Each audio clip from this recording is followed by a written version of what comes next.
Hello, friends. What if I told you that the biggest wall standing between you and the life you want is built entirely by your own mind? That for decades, a single book has helped millions tear that wall down brick by brick. Today, we're not just talking about positive thinking. We're talking about a proven system to reprogram your life. In 1952, a minister named Norman Vincent Peale published a book that would become a phenomenon. Critics scoffed. Some called it naive. But the people, they bought over 5 million copies. They wrote thousands of letters saying, "This changed everything."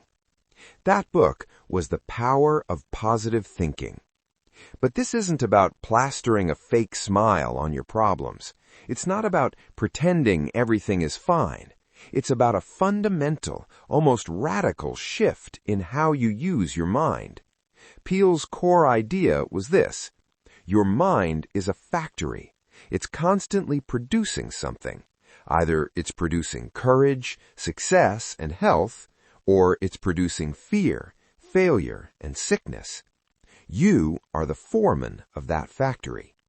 Today, for the next 25 minutes, I'm going to walk you through the most powerful, actionable lessons from this timeless book. We'll move from theory to story to practice. And by the end, you'll have a simple 4-step framework you can start using tonight. But first, we need to understand the enemy. We need to talk about the subtle destroyer. Chapter 1. The Subtle Destroyer, Your Inferiority Complex. Peale said most human failure is caused by what he called a deep subconscious sense of inferiority, a feeling that I'm not enough, not smart enough, not lucky enough, not from the right family, not as good as them. This isn't just low self-esteem. It's a silent tape that plays in the basement of your mind. You'll fail. They'll laugh. Who do you think you are?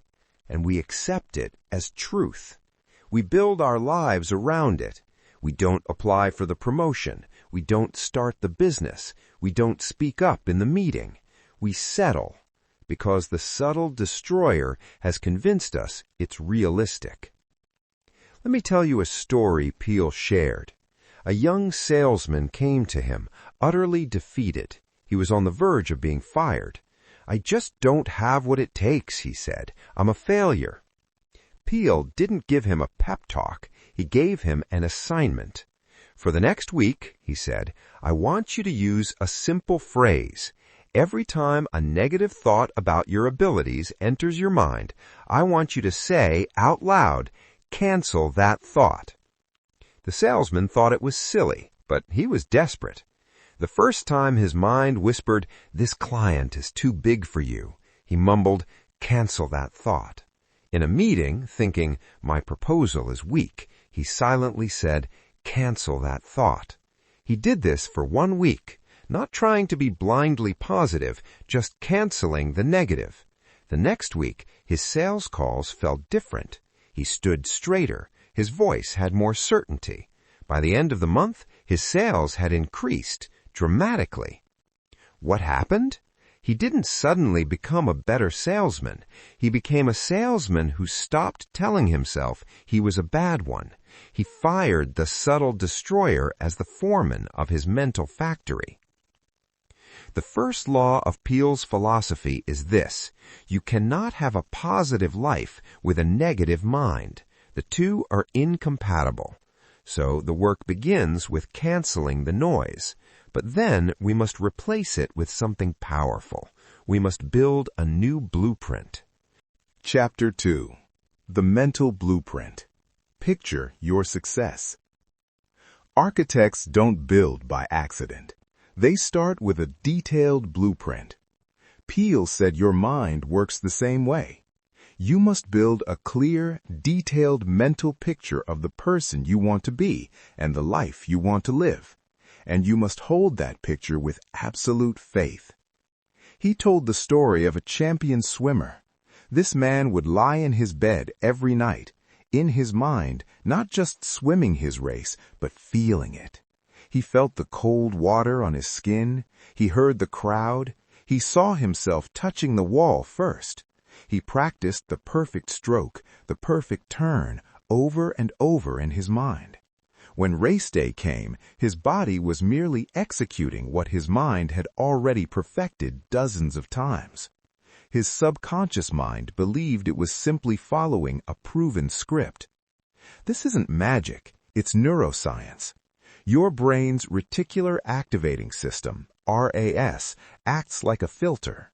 When you give it a clear, emotionalized picture of what you want, it starts to notice resources, people, and opportunities you would have otherwise missed. It's like buying a red car and suddenly seeing red cars everywhere. Here's your practical takeaway. Practice mental cinema. Don't just think about your goal, visualize it in vivid sensory detail. If it's giving a great presentation, don't just see yourself on stage. Feel the confidence in your chest. Hear your voice, strong and clear. See the engaged nods from the audience. Taste the satisfaction. Do this for 5 minutes every morning. You are literally drawing the blueprint for your subconscious to build. But what happens when you're in the middle of the storm? When the presentation is going wrong, or the bank account is low, and that mental picture starts to crack? That's when you need your anchor, your mantra. Chapter 3. The anchor phrase that is, I can. Words are not just sounds. They are commands to your entire nervous system.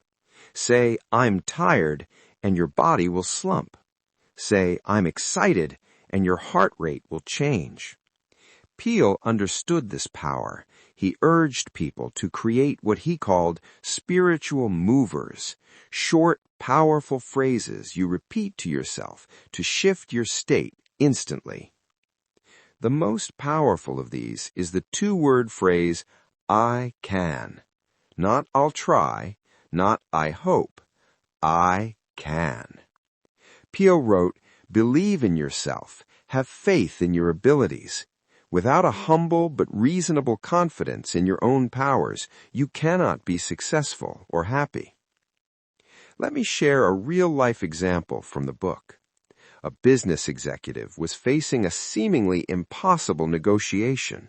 The pressure was crushing him. He was filled with I can't thoughts. Peale gave him a card. On it was written a single Bible verse, but you don't need to be religious for the principle. I can do all things through the strength that peace of mind gives. He told the man to read it aloud, slowly, 10 times in the morning, 10 times at noon, and 10 times at night. To say the words, even if he didn't believe them at first. The man did it, reluctantly. At first it felt hollow, but after a few days a shift occurred. The phrase began to seep in. I can do all things. When doubt crept in during the day, he'd whisper, through strength. It became his anchor. By the time of the negotiation, he wasn't frantic. He was grounded. He negotiated from a place of calm assurance, and he achieved a better outcome than he'd dreamed. The phrase didn't change the circumstances. It changed him in the circumstances. Your action step? Create your own anchor phrase. It could be, I can handle this. Peace is my power. Strength flows through me. Choose words that resonate with you. Write it on your mirror. Set it as your phone lock screen. When anxiety hits, don't debate with the fear. Don't argue. Just repeat your phrase over and over. You are not lying to yourself. You are choosing which reality to empower. You are installing a new foreman in the factory. Now all of this, canceling negatives, visualizing success, using anchor phrases, requires energy. You can't power a new mind with an empty battery. So where does that energy come from? Chapter 4. The Quiet Room, the Source of Power. This is perhaps the most overlooked yet most critical part of Peale's teaching. You cannot manufacture positive energy from a place of frenzy. You must connect to a source beyond your frantic, problem-solving, worrying mind. Peale called this the quiet room, a daily practice of deliberate, peaceful solitude. He wasn't talking about an hour of complicated meditation. He prescribed 15 minutes a day, in the morning if possible. You sit, you be still, you breathe deeply and slowly, and you fill your mind deliberately with thoughts of peace, of courage, of health, and of love. You deposit these thoughts into your subconscious like putting money in a bank. Think of your mind as a glass of muddy water. You've been shaking it all day, stirring up the anxiety, the to-do lists, the resentments. It's cloudy. You can't see through it. The quiet room is when you set the glass down. You stop shaking it, and slowly the sediment settles. The water becomes clear. In that clarity, you see solutions. You find calm. You tap into a reservoir of strength that your busy mind blocks access to. A powerful story. A woman overwhelmed by family strife and financial trouble came to Peale. She was snapping at her kids, lying awake at night. He told her, "For the next 30 days, I want you to go into a room alone for 15 minutes each day. Sit in a comfortable chair, relax your muscles. Then just say quietly, 'God is giving me peace.'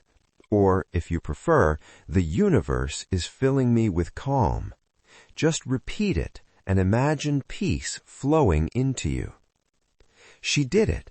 The first few days her mind raced, but she persisted. By the end of the week, she noticed she wasn't yelling as much. She slept better. One day, in her quiet time, a simple, creative idea to solve a small part of her money problem popped into her head. It was there all along, but she'd been too agitated to hear it. The quiet room wasn't an escape from her problems. It was the place where she found the strength and clarity to solve them.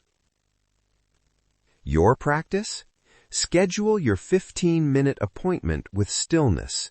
No phone, no distractions, just you, your breath, and the intentional feeding of peaceful, powerful thoughts into your mind. This is how you recharge the battery that powers your new "I can" attitude and your clear mental pictures. So, let's bring it all together. The power of positive thinking isn't a vague hope. It's a disciplined practice. A 4-step framework you can start today. Step 1. Cancel. Be the vigilant foreman. The moment a negative, self-defeating thought enters, say out loud or in your mind, cancel that thought. Refuse to let it rent space in your head. Step 2. Picture. Every morning, spend 5 minutes in mental cinema. Build and feel your detailed mental blueprint of success. Make it so real you can taste it. Step 3. Anchor. Have your "I can" phrase ready. Write it down. When pressure mounts, repeat it. Let your words command your reality. Step 4. Refuel. Without fail, spend 15 minutes in your quiet room. Settle the muddy water. Connect to the source of peace and power. Make the deposits.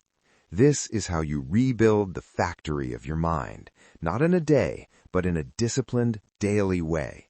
You are not your past. You are not your failures. You are not the negative tapes someone else recorded in your mind. You are the foreman. You choose what gets produced. Norman Vincent Peale's book ends with these words: "Begin now to practice these techniques. You will build a new life." That invitation stands decades later.